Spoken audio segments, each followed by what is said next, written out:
신구약 전체에 계시된 주 예수 그리스도에 관한 진리. 자, 오늘은 이제 시편 12번째 시간입니다. 시편이 워낙에 내용이 방대하다 보니까 특히 예수 그리스도와 연관된 예언들도 많이 기록되어 있기 때문에 우리가 이렇게 시간을 좀 오래 들여가면서 이제 공부하고 있습니다. 자, 이제 오늘 할 주제도 우리가 처음 시편을 공부할 때 한번 언급했던 내용과 거의 일치한다 보시면 돼요.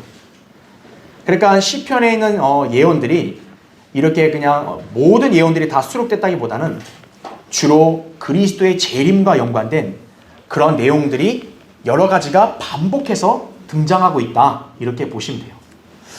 자, 그래서 오늘도 역시 뭐냐면 시편, 우리가 110편을 한번 볼 건데요. 자, 시편 110편 사실 이 한 장만 갖고도요 정말로 이렇게 강의할 내용들은 매우 많습니다. 설교할 것도 많고요. 자, 이제 오늘은 이제 예수 그리스도와 연관된 교리적 진리를 보는 거니까 이제 여기서 우리 110편에서 볼 거는 그리스도의 재림, 특히나 이제 재림과 연관해서 이제 예수 그리스도가 지상의 이방 민족들을 발판으로 삼아서 군사 독재 정치하신다는 그 내용들을 한번 살펴보겠습니다.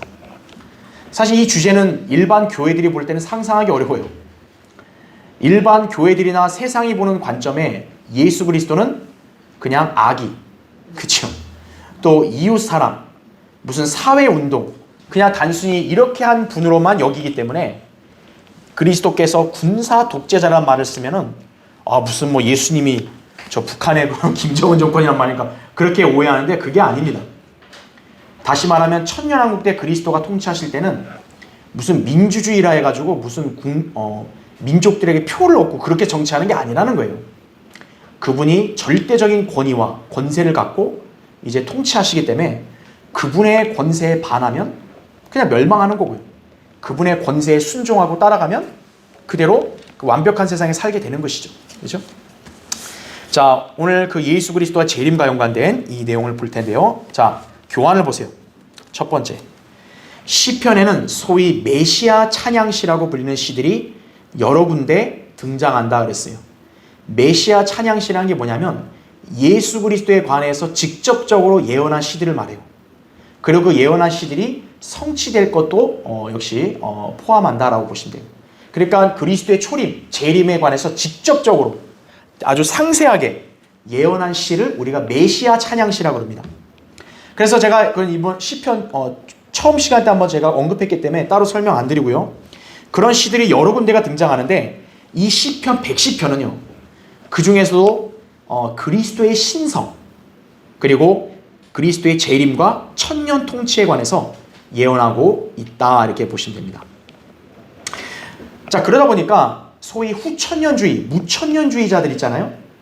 일반 이 제도화된 교회들의 어떤 신학대학 교수들이나 학자들, 또 목사들 같은 경우, 또 성경 추석가들 같은 경우는 이 시편에 나온 그런 예언들을 그래서 문자 그대로 해석하진 않아요. 그래서 오늘 우리가 볼 시편 110편에 관해서도 이 사람들은 문자 그대로 믿지 않고 이거를 영적으로, 상징적으로 해석을 하려고 합니다. 그러니까 결국 오류를 범하게 되는 거죠. 그렇죠? 자, 괄호 1번 보세요. 소위 저명한 주석가들은 이 시편에 나온 통치에 관한 예언을 십자가의 구속 이후인 교회 시대에 성취되는 것으로 잘못 해석했다, 이거. 그들의 논지는 이렇게 여러 가지 이 주석가들이 있을 거 아니에요, 그렇죠? 또 소위 그 성경 교사들, 설교자들이 각자가 주장한 내용들이 좀 다르지만 그냥 공통적으로 한마디로 좀 요약을 해본다면 여기 시편 110편에 나오는 말씀이 그리스도께서 십자가의 구속을 통해 승리하셨고 이후에 그분의 통치가 시작되었다는 것으로 주로 그 관점으로 해석을 하는 거예요. 그러니까 여기서 예수님이 이방인들을 짓밟고 또 그분이 원수들을 다스리고 이거를 교회 시대에 성취되는 것으로 해석하는 거예요. 근데 교회 시대에 예수님이 원수들을 짓밟는 경우 본 적 있어요? 없단 말이에요. 그러니까 이거 문자적으로 해석 안 하고 이거를 영적으로 해석하는 거예요. 그러니까 예수님이 저 세상에 대해서 승리하신다라는 거죠. 십자가 구속을 통해서 승리하셨고, 그럼 그 통치를 해야 되잖아요, 예수님이요. 통치를 지금 누구를 통해서 한다는 거예요? 교회를 통해서 한다는 거예요. 이게 대다수의 교회들이 갖고 있는 해석이에요. 그러니까 이 110편의 사건을 십자가 사건으로 한정지으려는 거예요. 근데 십자가 사건으로 한정짓고 읽다 보면 안 맞는 게 있다고요. 그러니까 그런 것들은 그냥 다 영적으로 넘겨버리는 거예요. 그냥 상징적으로. 그러니까 우리는 예언을 공부할 때는 그런 자세는 정말 피해야죠. 성경에 기록된 거는 우리가 문자 그대로 해석을 해야죠. 하나님이 하신 예언의 말씀은 문자 그대로 실현되는 거지 무슨 영적이나 추상적인 게 아니라는 거죠. 가로 2번 보세요. 시편 110편 1절에서 내가 내 원수들을 내 발판으로 삼을 때 라고 했습니다. 이거는 결코 교회 시대에 성취된 적이 없어요. 여러분이 한번 상상해 보세요. 발판이라는 게 뭡니까? 발로 밟아버리는 거죠. 그럼 이대로 한다면 예수 그리스도가 원수들을 발로 밟아야 되는데 그런 적이 교회 시대 2000년 동안 한 번도 없었다는 거죠. 그러니까 이거를 문자 그대로의 예언으로 안 믿고 그냥 교회 시대에 이 세상에 대해서 승리하는 걸로만 그렇게 해석한다는 거죠. 그런데 이게 맞지 않는 이유가 있습니다. 자, 교회 시대에는 예수님께서 지금 원수들을 계속 밟아나가고 있는 게 아니고 원수들을 짓밟은 적도 없고 오히려 교회 시대에는 예수님께서 하나님의 보좌 오른편에 앉아 계시죠. 히브리서 9장 24절이나 10장 12절 13절 보면 예수 그리스도가 이렇게 하나님의 오른편에 계신다라는 것을 이렇게 언급하고 있습니다. 또 히브리서 12장 2절에 보면 하나님의 보좌 오른편에 역시나 앉아 계신다고 말씀을 합니다. 그러니까 교회 시대에는 예수 그리스도가 하늘에서 아버지 하나님 우편에 지금 앉아 계시는 거죠. 그러면 그 앉아 있는 때가 언제까지냐라는 거예요. 거기 110편 1절 보세요. 자, 이 구절이요 굉장히 중요한 구절입니다. 여러분이 이 구절에 대한 예언들을 정확히 알고 믿을 수 있다면 여러분은 영적으로 상당한 경지에 올라온 거예요. 자, 1절 보면 주께서 내 주께 말씀하시기를, 여기서 주가 지금 두 분이 나와요. 그러니까 주님께 말한 거예요. 보십시오. 내가 내 원수들을, 그러니까 여기 내라고 했을 때는 맨 앞에 있는 주를 말하고요. 내 원수들 할 때 내는 두 번째 주를 말하는 거죠. 내 원수들을 내 발판으로 삼을 때까지 너는 나의 오른편에 앉아 있으라 하셨나이다 이렇게 말씀합니다. 그러니까 아버지 하나님이 지금 아들 하나님께 말하는 거예요. 아들 하나님의 원수들을 내가 발판으로 삼을 때까지 너는 나의 어디에 앉아 있으래요? 오른편에 앉아 있으라. 그러니까 교회 시대에 원수들을 짓밟아 가는 게 아니에요. 왜냐하면 오른편에 앉아 있는 게 교회 시대 아니에요. 그러니까 언제까지요? 원수들을 발판 삼을 때까지, 재림 때까지는 앉아 있고 이제 재림 때 가서는 발판으로 삼아 버린다라는 거죠. 그게 자연스러운 해석이다라고 볼 수 있는 거죠. 그리스도의 통치. 자, 계속 2절을 보세요. 주께서 시온에서부터 주의 능력의 막대기를 보내시니 주의 원수들 가운데서 다스리소서 이렇게 말하죠. 지금 교회 시대 동안 주님이 이 이방의 원수들 사이에서 통치하신 적이 있어요? 없죠. 이 구절은 재림 이후에 천년왕국 때 해당되는 예언이에요. 다스린다라는 말이죠. 그런데 이거를 여러분이 십자가의 구속이라고 한번 적용해봐요. 그럼 도대체 예수님이 십자가 죽고 난 다음에 원수들을 다스렸던 게 언제 그랬냐 이거예요. 그리고 어떤 형태로 다스렸냐 이거죠. 여기 보면 원수들 가운데서 다스린다 그랬는데 만약에 이 일반 교회들의 관점대로 이게 교회를 다스리는 거라면 교회가 예수님의 원수예요? 말이 안 되잖아요. 여기서 주의 원수들이라면 분명히 믿지 않는 이방 민족들일 텐데 그들을 다스린 적이 있냐고요? 없다라는 거죠. 자, 괄호 3번 보세요. 성경에는 그리스도께서 그분의 대적들을 짓밟아 버리시는 예언들이 많이 등장한다 그러죠. 그러니까 만약에 이 시편 110편 1절을요 여러분이 교회 시대의 영적인 어떤 승리 이런 걸로 해석해 버리면 구약의 다른 곳에서 예수님이 발로 짓밟는다는 예언은 해석이 안 되는 거예요. 그래서 이사야 63장에도 발로 짓밟아 버리니까 피가 옷에 튀었다라 그러죠. 시편 68편에도 악인의 머리들을 상하게 하신다 그랬죠. 머리가 상한다는 게 뭐겠어요? 밟아버리니까 상하죠. 계시록 14장에는 포도즙 틀을 밟는 것 같다 그랬죠. 그럼 그 포도즙 틀 밟는 거를 그것도 상징적으로 해석해버려야 되는 거예요. 만약에 이 교회들의 관점대로 하면. 이사야 41장 또 하박국 3장에도 역시나 머리를 짓밟아버리는 거, 부서뜨리는 거에 대한 예언이 해석이 안 돼버리는 거예요. 이 구절을 만약 영적으로 해석하면. 자, 현재까지 주님께서는 어느 누구도 짓밟으신 적이 없으시다. 따라서 본 시편의 예언들은 전반적으로 재림을 겨냥하고 있는 것이다 보면 돼요. 그러니까 여러분이 해석할 때 주님이 오른편에 앉아있는 건 교회 시대고 그분이 짓밟아버리고 통치하는 것은 재림 때 있을 문자적인 예언이다. 그러니까 여기 있는 구절들도 재림 때 있을 예언이다. 이렇게 여러분이 기본적인 관점을 갖고 읽으면 이제 매치가 잘 되는 거예요. 자, 이제 두 번째 보겠습니다. 자, 이거는 110편 1절을 볼게요. 주께서 내 주께 말씀하시기를. 여기서 앞에 있는 주가 소위 말하는 여호와 하나님, 아버지 하나님이죠. 주께서 내 주께 말씀하시기를. 이거는 제 아들 하나님입니다. 자, 제가 이렇게 얘기했다 해서 무슨 여호와나 예수가 따로 이게 아니에요. 삼일체 하나님은 분명히 같아요. 같은데 이제 아버지 위격께서 이제 아들 위격이신 분께 말씀하는 거예요. 내가 내 원수들을 내 발판으로 삼을 때까지 너는 나의 오른편에 앉아있으라. 이 구절이 여러분에게 많이 익숙하게 이게 들리시는 이유가 신약에 이 구절이 많이 인용됐기 때문이에요. 지금 이 구절은요, 신약에서 6번 인용될 정도로 비중 있게 다루어집니다. 그 중에 3번은 마태, 마가, 누가복음에 나와요. 언제냐면 예수님이 바리새인들에게 질문할 때요. 그 바리새인들이 전혀 대답을 못했다고요.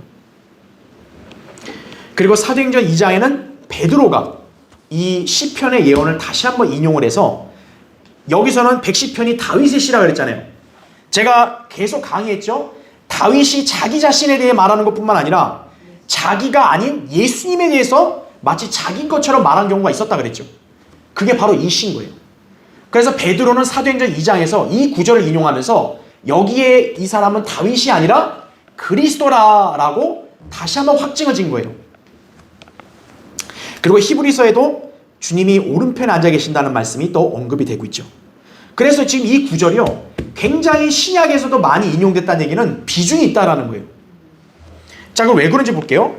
여러분 잠깐 마태복음 한번 찾아보세요. 마태복음 22장.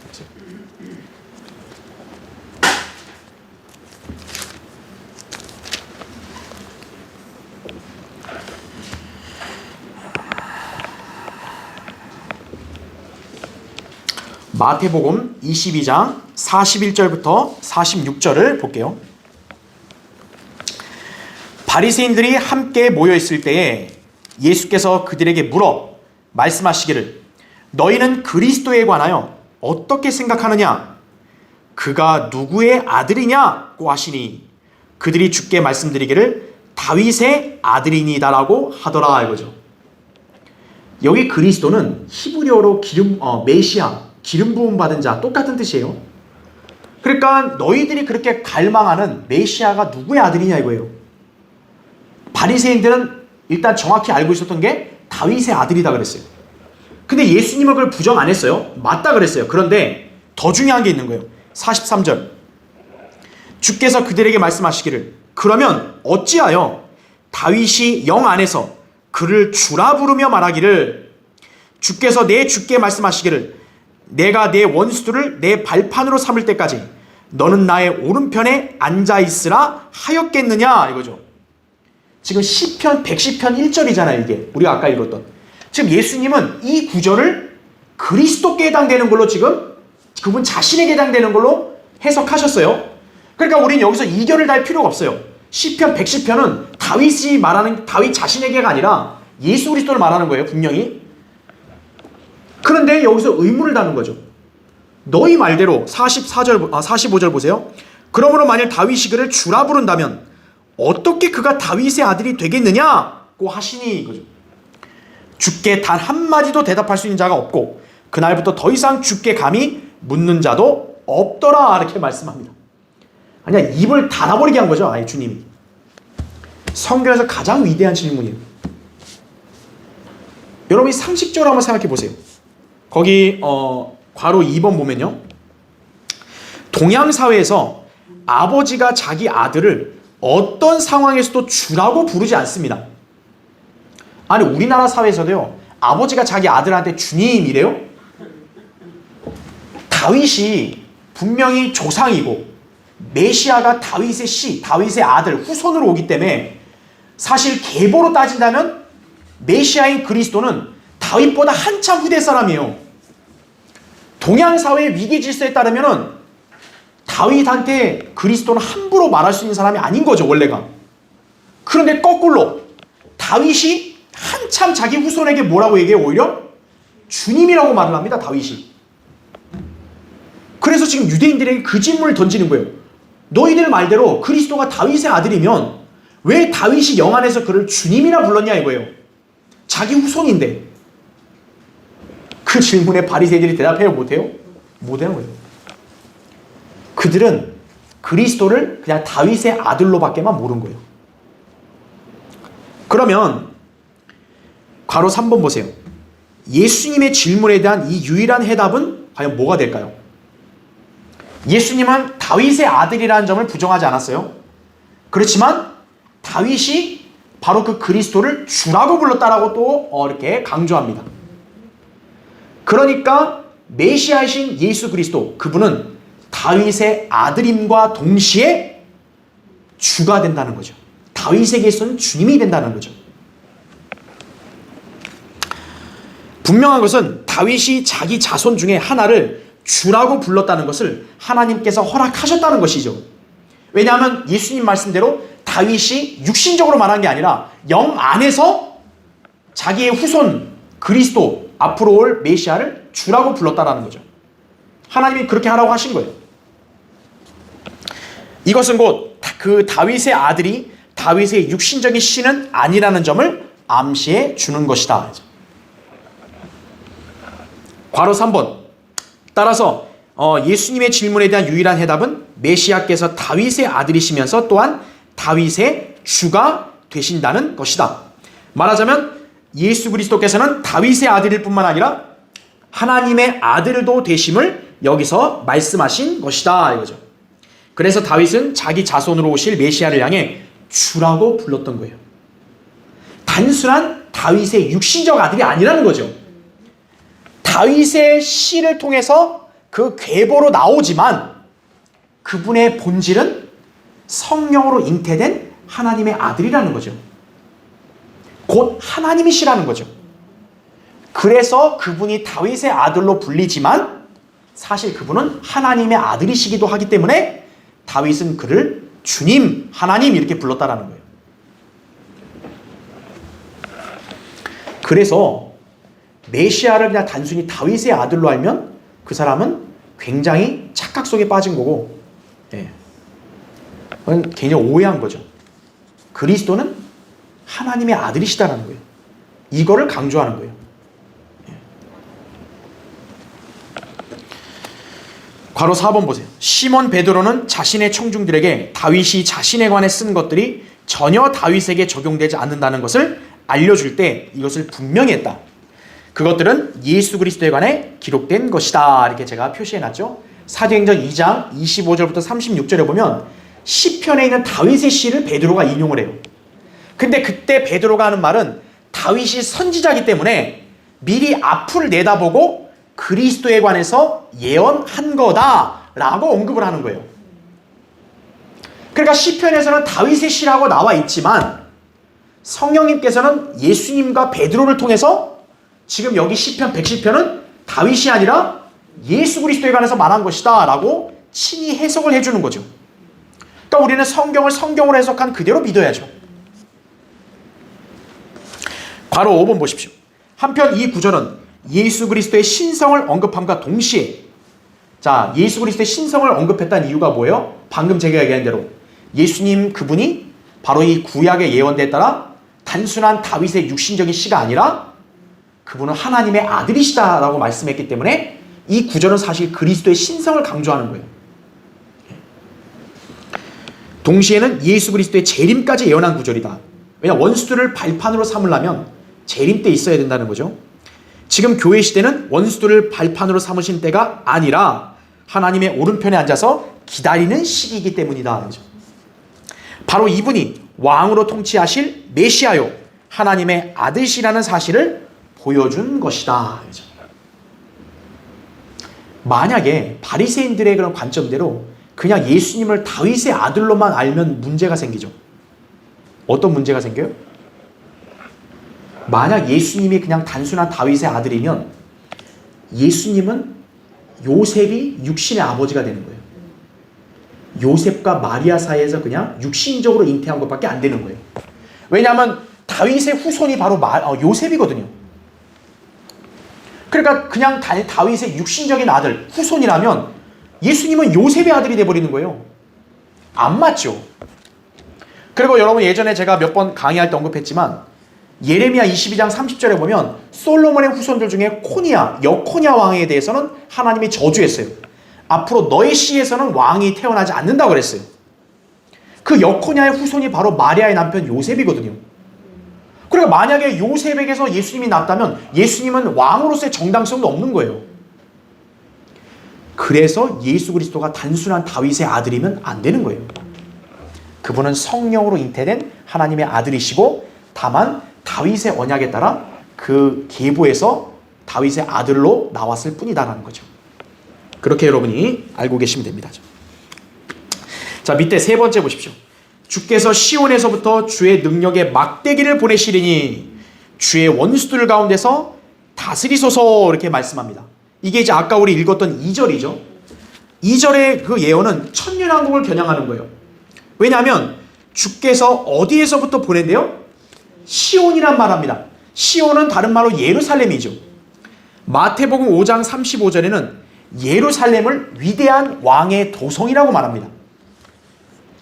그러니까 예루살렘은 단순한 이스라엘의 수도 차원을 넘어서 왕이신 예수님이 거할 곳이에요. 그 예루살렘이.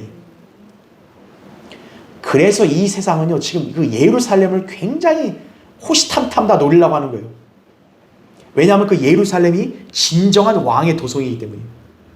왕이 되고자 하는 자들은 다 그 예루살렘을 탐내는 거예요, 전부 다. 그런데 어림도 없죠. 예수 그리스도만이 그 예루살렘 보좌에 앉아 통치할 자격 있는 유일한 왕이세요. 그걸 넘보는 유대인이나 카톨릭을 그래서 다 진멸시켜버리는 거예요, 전부 다.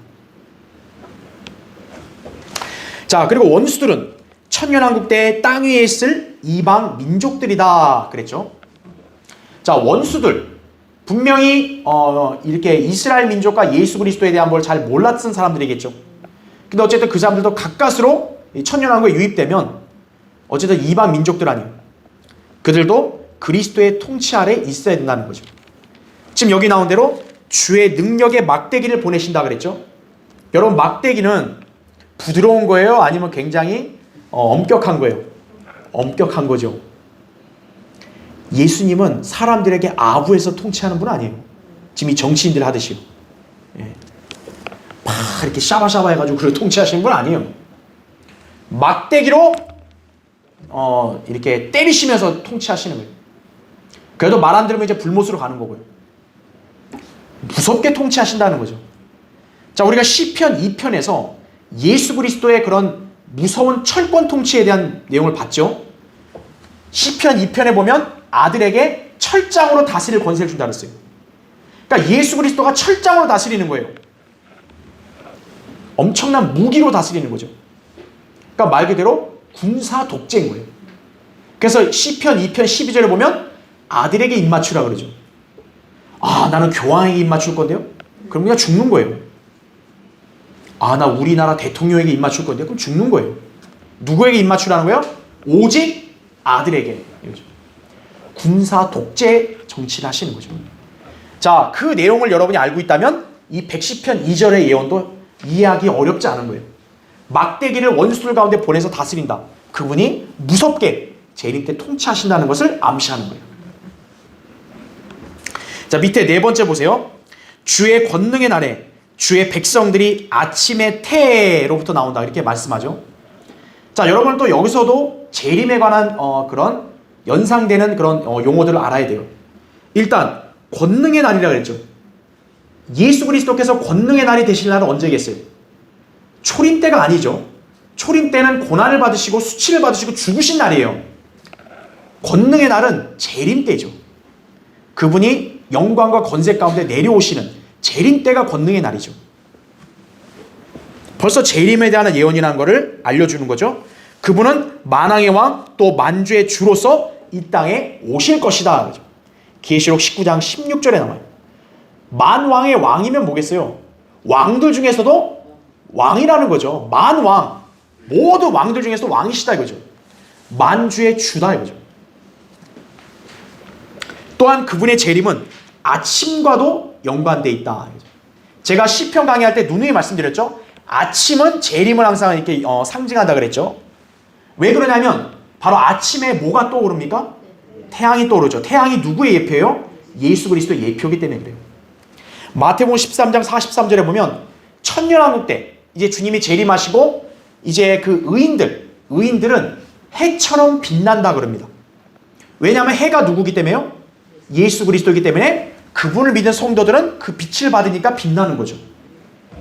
마태복음 17장의 변형산 사건도 바로 예수님이 변형될 때 해처럼 빛난다라는 말씀을 합니다. 그러니까 여기에 아침에 태라는 말이 나왔을 때부터 벌써 재림을 딱 여러분이 감을 잡으시면 되는 거죠. 자, 밑에 5번째 보세요. 너는 멜키세덱의 계열에 따른 영원한 제사장이라 4절에 말씀합니다. 그 110편 4절에 보면 주께서 맹세하셨으니 후회하지 아니하시리라. 제가 얘기했죠. 하나님이 후회하지 않는다면 결코 안 바꾼다는 거죠. 너는 이제 예수 그리스도에게 해당되는 말씀이죠. 멜키세덱의 계열에 따른 영원한 제사장이라 하셨도다 이렇게 말씀을 하고 있습니다. 이 구절이 히브리서 7장에도 다시 한번 인용이 돼요. 바로 어떤 부분이냐면 예수 그리스도의 제사장 직분에 관해서 지금 예언하고 있는 거예요. 이 제사장으로서 메시아 사역을 지금 보여주는 거죠. 다음 페이지 보세요. 예수 그리스도께서는 아론의 계열이 아닌 멜키세덱 계열의 대제사장이 되셨다 그러죠. 분명히 예수 그리스도는 대제사장이 맞으시죠. 그런데 구약의 율법에 따르면 대제사장은 원래 어느 지파 어느 가문에서 나와야 돼요?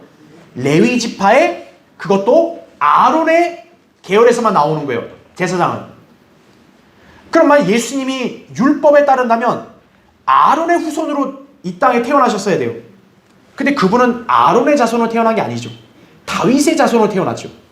다윗은 레위 지파가 아니라 유다 지파죠. 그렇기 때문에 원칙적으로 따진다면 예수 그리스도께서는 율법 아래서의 제사장이 되실 수는 없는 거예요. 그런데 그분이 대제사장이 되시려면 어떻게 돼요? 율법 안에 있는 아론의 계열이 아니라 다른 계열로 제사장 직분을 가지셔야죠. 바로 그게 멜키세덱 계열이라는 거죠. 멜키세덱의 계열의 대제사장이 되셨다라고 보면 됩니다. 자, 괄호 1번 보세요. 다윗은 사실 아론의 계열에 속한 제사장이 아님에도 불구하고 그는 2번이나 제사장직을 수행했다 이거죠. 여러분 생각해 보세요. 왜 다윗의 시에서 멜키세덱 계열에 따른 제사장직을 얘기했을까요? 다윗을 생각해 봐요. 다윗은 유다 지파의 왕이죠. 구약에서는 왕과 제사장은 엄격히 구분이 되죠. 왕은 정치적인 권세를 가진 거지만 영적인 권세를 갖고 하나님의 영적 일을 수행하는 건 제사장이죠. 실제로 구약에서 왕인데 주제넘게 제사장직 했다가 저주받은 자들이 있죠. 대표적으로 다윗 이전에 사울이 그랬잖아요. 사울이 사무엘이 안 온다 해서 제사장 직분을 함부로 하려다가 결국 거절당했죠. 그렇죠. 그리고 또 남한국 유다에 보면 이제 우시야 왕이 있습니다. 우시야 왕이 제사장 직분을 하려다가 문둥이가 돼버려요. 그러니까 분수를 알고 왕은 왕, 제사장 일을 해야 되는데 왕이 함부로 월권으로 제사장 직분을 하려다 하나님 일을 하겠다 덤비면 저주를 받은 거예요.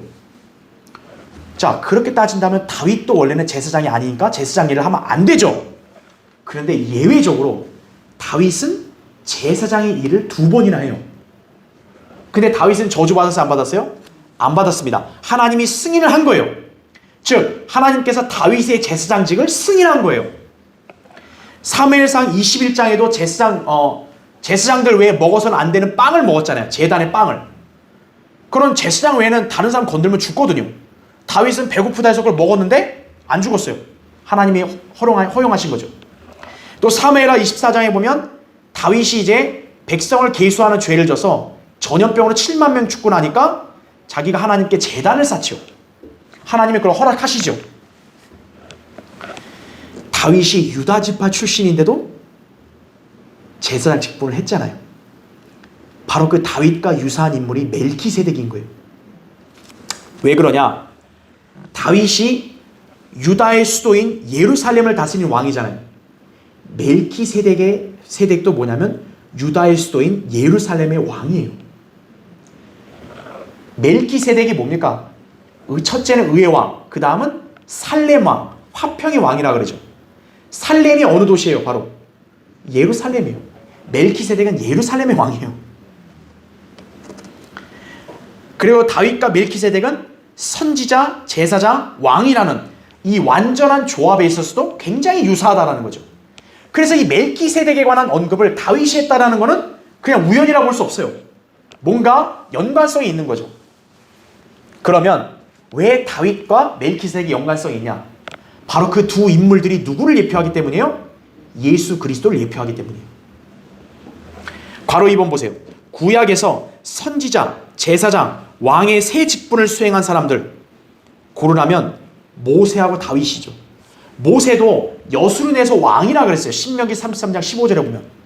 그런데 모세가 왕이지만 중요한 것, 모세는 유다 지파예요, 아니에요? 유다 지파가 아니라 모세는 아론과 같은 레위 지파란 말이에요. 모세는 왕의 정통성이 없는 거예요. 그래서 선지자, 제사장, 왕의 세 직분을 온전히 수행할 수 있는 사람이 다윗이라는 거죠. 그리고 멜키세덱도 동일하다 가정했을 때 바로 멜키세덱이 예수 그리스도를 예표한다는 거죠. 그래서 예수 그리스도가 왕으로서는 다윗의 어떤 실체가 되시고 제사장으로서는 어때요? 멜키세덱의 계열을 따른 것이 딱 조합이 되는 거죠. 그래서 괄호 3번 보세요. 예수 그리스도의 대제사장 사역은 구약의 대제사장 사역보다 훨씬 우월하다. 이거는 제가 예전에 멜키세덱 강의했기 때문에 여러분 잘 이해하실 거예요. 왜냐하면 구약의 제사는 온전한 구속이 아니죠. 그냥 죄를 덮는 거죠. 동물의 피는. 그러니까 어떻게 해야 돼요? 자꾸 죄를 지면 또 속죄 제사를 자꾸 드려야 돼요. 매년 반복해서 제사를 자꾸 드려야 돼요. 희생제사를. 구약에서는. 제사장들은 매일 그 제사를 드려야 돼요. 하지만 그리스도께서는 어떻게 하죠? 십자가의 희생제사를 통해 죄들을 단번에 다 제거하셨죠. 그래서 예수 그리스도는 또 죽으실 필요가 있어요? 없어요? 없으신 거예요. 예수님께서는 자신을 제물로 바치신 대제사장이시다라고 보시면 되는 거죠. 히브리서 9장 11절, 12절, 그 다음 26절, 10장 10절부터 14절에 그렇게 나온다 이거죠. 구약의 제사장들은 동물이라는 피와 제물을 갖고 갔지만 예수 그리스도는 동물이 필요 없죠. 그분 자신의 피를 갖고 그냥 들어가셨죠. 그분 자신이 곧 제물이고 그분 자신이 곧 대제사장이신 거죠. 그렇죠? 네. 그래서 예수 그리스도의 대제사장직은요 구약의 아론과 비교가 안 되는 거예요. 그러니까 그분이 아론의 계열을 취할 이유가 없는 거죠. 괄호 4번 예수 그리스도께서는 아론의 계열이 아니라 멜키세덱의 계열을 따르신 제사장이 되신 것이다 이거죠. 이는 아론 계열의 레위인들은 제사장 직분을 영원히 수행할 수 없지만 왜 영원히 수행 못해요? 아론의 자손들은 다 어때요? 깨꼬다 죽잖아요. 나이가 다 들면. 그러면 죽으면 제사장 직분을 더 이상 수행 못하죠. 그러나 예수 그리스도는 죽어요? 안 죽어요? 안 죽으시잖아요. 그분은 영원한 제사장으로 계시는 거죠. 그래서 멜키세덱의 계열을 따랐다는 거죠. 왜냐하면 멜키세덱 자체가 영원한 제사장이라고 성경에서 말씀했기 때문에 그 멜키세덱의 성격을 바로 성격이 예수 그리스도를 예표하기에 딱 좋다는 거예요. 그렇게 보시면 됩니다. 그래서 지금 110편 이 4절은 뭐냐면 바로 예수 그리스도가 바로 제사장 직분을 수행하신다 그죠. 메시아께서 하나님의 아들이시면서 또 여기서는 대제사장의 직분을 행하신다라는 것을 예언적으로 알려주는 거예요. 그러니까 이 시편 110편 예언은요, 그냥 단순하게 어떤 초림, 그냥 재림 이게 아니라 어떻게 보면 총체적으로 아우르고 있는 거예요. 시편 110편이. 굉장히 어떻게 보면 예언적으로 중요한 말씀인 거죠, 이게. 자, 이제 교환의 6번째 보세요. 그러나 시편 110편은 전반적으로 재림 때 그리스도께서 이방을 짓밟으시고 그들을 무섭게 다스리실 것을 예언한다 그랬어요. 거기 5절부터 6절을 볼게요. 자, 거기 시편 110편 5절 6절. 주의 오른편에 계신 주께서, 여기 주가 이제 아버지 하나님 오른편에 계신 분 누구예요? 아들 하나님 예수 그리스도 주께서 그의 진노의 날에 왕들을 쳐 부수시리라 그랬죠. 6절. 그가 이방 가운데서 심판하실 것이요. 잘 보세요. 시체들로 그것들을 가득 채우시며, 시체들이 나와요. 이 교회 시대에 예수님이 시체들을 채우신 적 있어요? 없단 말이에요. 여러 나라의 머리들을 상하게 하시리라. 자, 그리스도의 그런 위험 있고 무서운 모습을 여기서 예언하는 거죠. 주님이 짓밟아 버리시는 거예요. 그 교환의 괄호 1번 보면요, 주님은 재림 때 복수하시는 분으로서 이방의 왕들을 진멸하실 것이다. 여기 보면 왕들을 쳐부신다 그랬죠. 그러니까 적그리스도 한 명만이 아니에요. 사탄만이 아니라 지금 여기 보면 왕들 이렇게 얘기해요. 한 명의 왕이 아니죠. 그러면 여기 왕들이 누구냐 이거예요. 여러분이 잘 알죠? 계시록 17장 18장에 나오는 적그리스도 아래에 있는 10 왕들이죠. 바로 여기에 나오는 왕들이. 적그리스도에 10뿔이 있다고 했잖아요. 그 10뿔이 10왕. 적그리스도 왕국에서 10명의 왕들이죠. 바로 여기서 왕들을 쳐부신다는 말은 바로 그걸 예언적으로 알려주는 거예요. 그래서 여러분이 어떤 왕을 쳐부신다 할 때 왕들이란 말이 나왔다. 그럼 여러분 유의해서 봐야 돼요. 재판관계 5장 19절에도 보면은 그게 드보라 바락이 노래한 건데 카나안인을 물리친 걸 말하는 게 아니고 분명히 재림을 예언하고 있어요. 왜냐하면 재판관계 5장 19절에도 보면 왕들과 싸웠다 그래요. 왕들. 근데 그 당시에 드보라 바락은 카나안의 군대 대장과 싸웠지 왕들과 싸운 적이 없어요. 바로 재림에 관한 예언하는 거죠. 주님이 재림하시면 이제 바로 이방의 왕들, 적그리스도 휘하의 10 왕들과 싸우신다라는 거죠.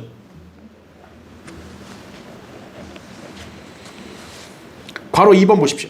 이 구절은 국제연합의 멸망을 예고한 말씀이다. 유엔이 이 말씀을 보면요, 의식 있는 사람이면 떨어야 되는 거예요. 무서워서. 나 이렇게 죽나? 나 이렇게 박살나나? 그렇게 떨어야 되는 거예요. 근데 떠는 사람들 없죠. 그냥 멍청하니까요. 성경을 안 믿어서. 국제연합을 주님께서 유엔을 물리쳐버리는 거예요. 바로 여기서요. 주님이 재림하셔서 적그리스도와 그의 군대를 물리치시면 이방 민족들은 어떻게 될까요? 살고 싶으면 그분 앞에 절해야 돼요. 그리고 어떻게 될까요? 그분 앞에 절한다면 어떻게 되죠? 발밑에 절하는 거 아니에요. 발에 있는 먼지를 핥게 되는 거예요. 시편 72편 9절에 나오죠. 이건 우리가 시편 72편 때도 분명 공부했던 거예요. 그분이 재림하셔서 딱 발판을 삼아버리면 그 밑에 있는 사람들은 그 발밑에서 어떻게 해야 돼요? 쭈그리고 납작 엎드리고 그분의 발치의 먼지를 핥아야 될 정도로 낮춰진다는 거죠. 여러분, 주님이 부드러운 모습이에요, 이게? 아기 예수, 노엘, 노엘 이렇게 노래 부르면서 오신 분이에요? 캐롤 부르고? 천만의 말씀이죠. 여느 독재자와 비교도 할 수 없는 분이죠. 엄청난 무서움이죠. 자, 그들은 개처럼 그들의 손과 무릎을 꿇고 예수 그리스도의 발에 입맞추게 될 것이다 이거죠. 그들의 모습이 말하면 마치 뭐랑 똑같아요? 개들과 똑같아요. 이렇게 하면 야, 손 내밀어! 막 이잖아요. 손 내밀고 혓바닥 내밀고 핥아! 그렇게 되는 거예요. 시편 2편 8절부터 12절에 나오죠. 실제로 성경에서 개라고 하면은 구원받지 않은 자들을 보통 이렇게 상징하거든요. 그러니까 구원받지 않은 자들은 하나님 앞에서 개처럼 되는 거예요, 그냥. 예. 그때 예수님의 발은 그들의 목 위에 얹혀 있을 것이다, 그죠? 가끔 독재자들 보면요, 자기가 말 위에 올라타려고 신하들 등을 밟고 올라가잖아요. 그거랑 비교 안 되는 거예요. 예수님은 그들의 목 위에 발을 딱 올리시는 거예요. 수치, 모욕적이라고, 싫다고. 그럼 어떻게 되는 거예요? 불못 가면 되는 거예요, 그러면. 불못으로 꺼! 빠이빠이! 이거예요.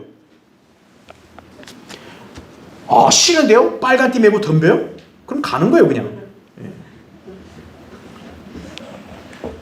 괄호 3번 보세요. 다시 말해, 재림 때 그들이 무릎을 꿇고 예수님의 발 받침이 되는 것이다. 그죠? 이게 아까 시편 110편 1절에서 말한 발판인 거예요, 그래서. 이것은 마치 그들이 누가복음 7장 37, 38절에 예수님의 발치에 꿇어서 그분의 발을 닦았던 창녀의 자리에 서는 것과 같다 이거죠.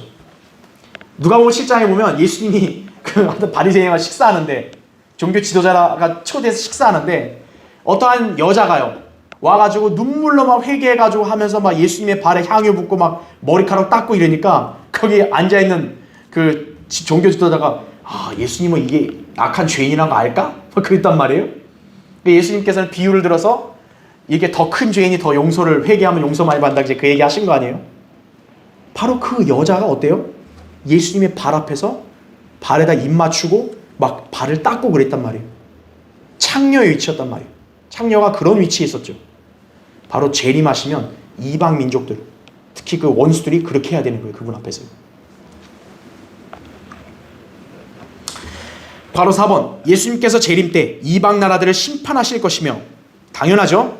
특히 그때 있을 아마겟돈 전쟁에서는 수많은 사람들이 죽어서 새들에게 먹힐 것이다. 여기 6절에 보면 시체들로 가득 채운다 그랬잖아요. 시체들이 왜 있겠어요? 엄청난 그런 피해와 전쟁의 피해로 죽었다는 걸 말하는 거 아니겠어요? 그럼 시체들이 그렇게 엄청나게 많이 죽어서 가득 찰 때가 언제겠어요?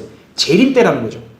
계시록 19장 17절부터 21절에 보면 바로 그때 시체들이 너무 많으니까 새들을 초청해가지고 새들이 시체들을 다 쪼아 먹는 거죠, 전부 다.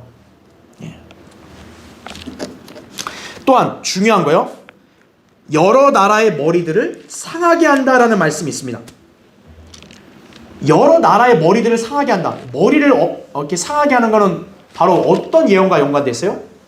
창세기 3장 15절에 하나님이 여자의 씨와 뱀의 씨 사이에 저기를 두고 여자의 씨가 뱀의 머리를 부셔버린다 그랬잖아요. 발로 밟아서. 바로 그 창세기에 있던 예언이 여기서 마침내 성취가 되는 거예요. 자, 머리를 부수는 거에 대해서는 한번 볼게요. 시편 68편 보세요. 68편 21절.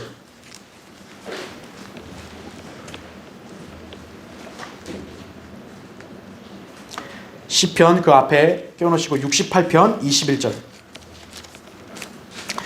그러나 하나님께서는 그의 원수들의 머리를 상하게 하시리니 여전히 자기 죄가를 행하는 자의 정수리에 하시리라 이거죠.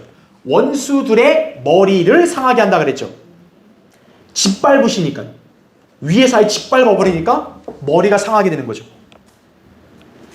그리고 로마서 16장 20절에 바울이 평강의 하나님께서 사탄을 속히 너희 발 아래서 부수실 것이다 그랬죠. 사탄의 머리를 부셔버리는 거죠. 또 하박국 3장 13절에 이제 보면은요, 찾는 시간이 걸리시면 제가 찾을 테니까 들으시면 돼요.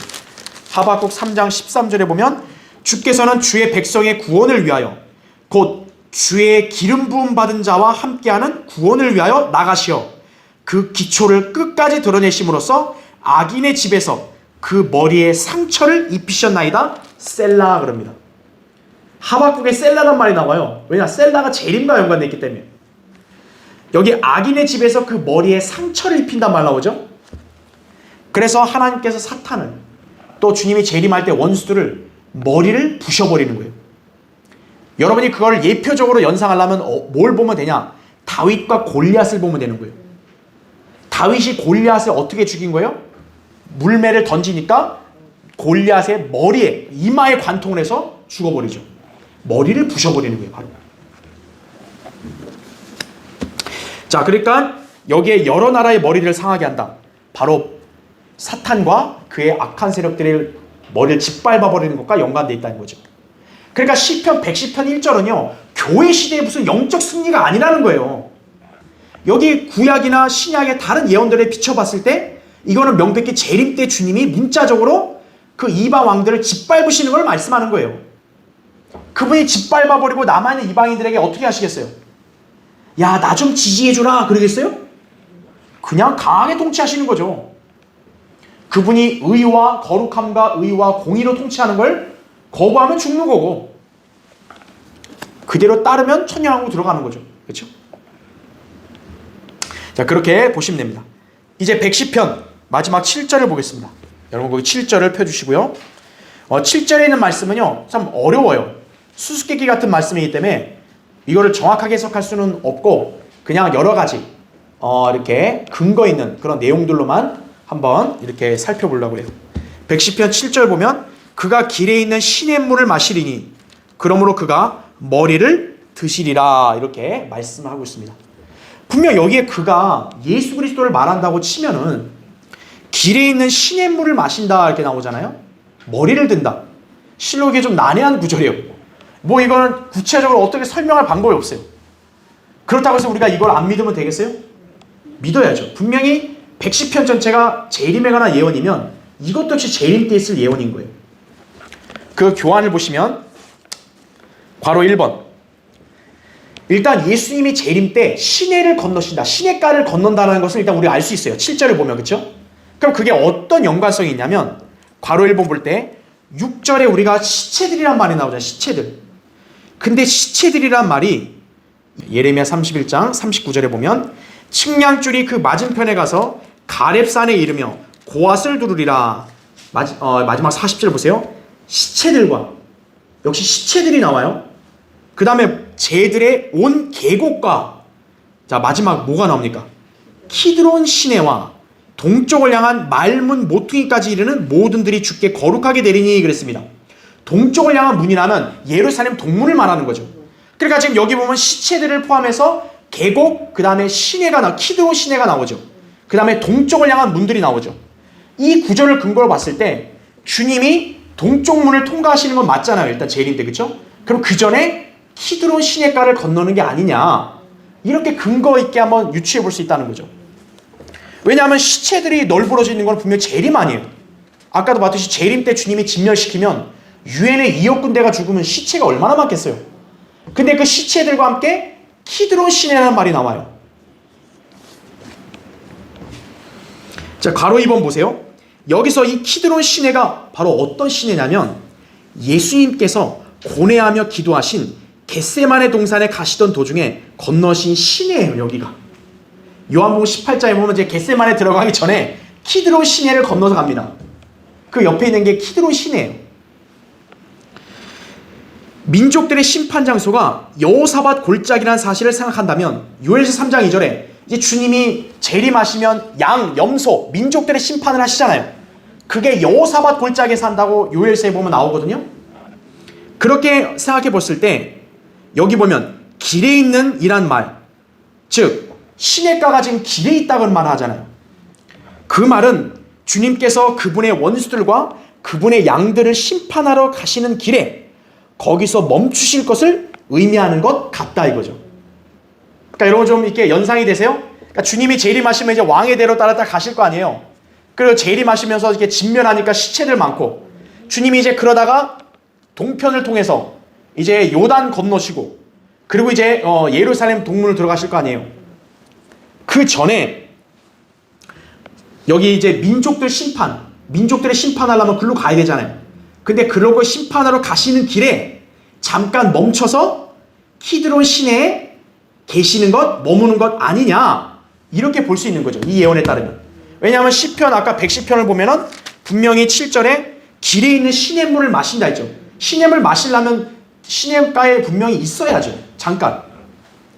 그러니까 여러 가지 정황을 봤을 때 주님이 민족들 심판하려고 이제 올리브산 거쳐서 예루살렘 동문 들어가기 전에 잠깐 시냇가에, 이 키드론 시냇가에 계시는 것 아니냐, 거기서 신의 물을 마시는 것 아니냐, 이제 그런 의미로 한번 이렇게 연결해 볼 수는 있다는 거죠. 물론 뭐 정확한 걸 우리가 알 수 없지만 여러 성경의 그런 정황상 봤을 때 그렇게 연결해 볼 수 있는 거죠. 예. 그러니까 주님이 그냥 말 그대로 직접 갈 수도 있는 건데 시냇가를 자기가 들려서 물을 마시고 갈 수 있는 거죠. 예. 그분이 재림 때 이 시내를 건너시는 것은 분명하다. 이제 마지막 괄호 3번. 그분은 재림 때 예루살렘으로 다시 돌아가시던 중 말을 타고 동문을 통과하시면서 어느 모슬렘 묘지를 짓밟으시는 것으로 제시되신다. 주님은 키드론 시내에서 충분히 오래 머무시는데 물을 마시기 위해서 자신의 흰 말을 타시고 그 시내를 건너실 것이다 라는 거죠. 이거에 대해서 막 정확하게 이렇게 답이 뭔지를 막 이렇게 알라고 할 필요는 없고 그냥 우리 기록된 대로만 믿으면 되는 거예요. 여기 7절에 나온 대로 주님이 이제 행진하실 때 시냇가를 들리는구나, 마시는구나. 또 그런 새로운 예언도 우리가 여기서 보게 되는 것이죠. 그렇죠? 자, 주님의 어떤 그런 재림에 이렇게 하실 그런 이렇게 심판, 그 다음에 그분의 어떤 그런 위험 있고 무서운 모습, 그런 걸 봤을 때 주님을 지금 이 시대에 믿는 것이 얼마나 소중한 것이, 그렇죠? 예, 여러분 이것을 잘 기억하시면 됩니다. 자, 다음 시간에 계속하겠습니다.